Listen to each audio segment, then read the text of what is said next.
இலக்கு இல்லாத பயணமும் துடுப்பு இல்லாத படகும் இடும்பை தரும், வாழ்வில் இடர்தான் வரும். வணக்கம்.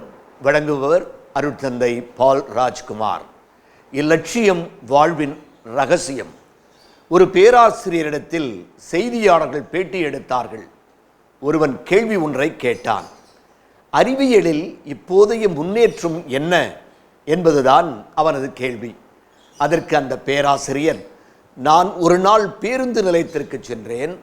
அங்கிருந்து வாடகை ஆட்டோவில் சென்றேன். ஆட்டோ ஓட்டுநரிடம் நான் அவசரம் என்று கூறினேன்.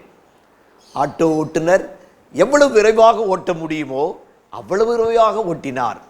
10 நிமிடம் கழித்து பேராசிரியர் ஆட்டோ ஓட்டுநரை பார்த்து, நீ இப்போது எங்கே போகிறாய் என்று கேட்டார். நீங்கள் அவசரம் என்று சொன்னீர்கள் தானே, அதை தவிர வேறு எதுவும் எங்கே போக வேண்டும் என்பதை சொல்லவில்லையே. நானும் கேட்கவில்லை என்று ஆட்டோ ஓட்டுநர் கூறினார்.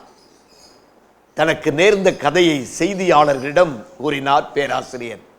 இப்படி இலக்கு இலட்சியம் இல்லாமல் இப்பொழுது அறிவியல் முன்னேற்றம் செல்கிறது என்றார். மற்றவர்களை ஆள கற்றுக்கொள்வதற்கு முன் நம்மை நாமே ஆள கற்றுக்கொள்ள வேண்டும். மற்றவர்களை ஆள கற்றுக்கொள்வதற்கு முன் நம்மை நாமே ஆள கற்றுக்கொள்ள வேண்டும். நன்றி.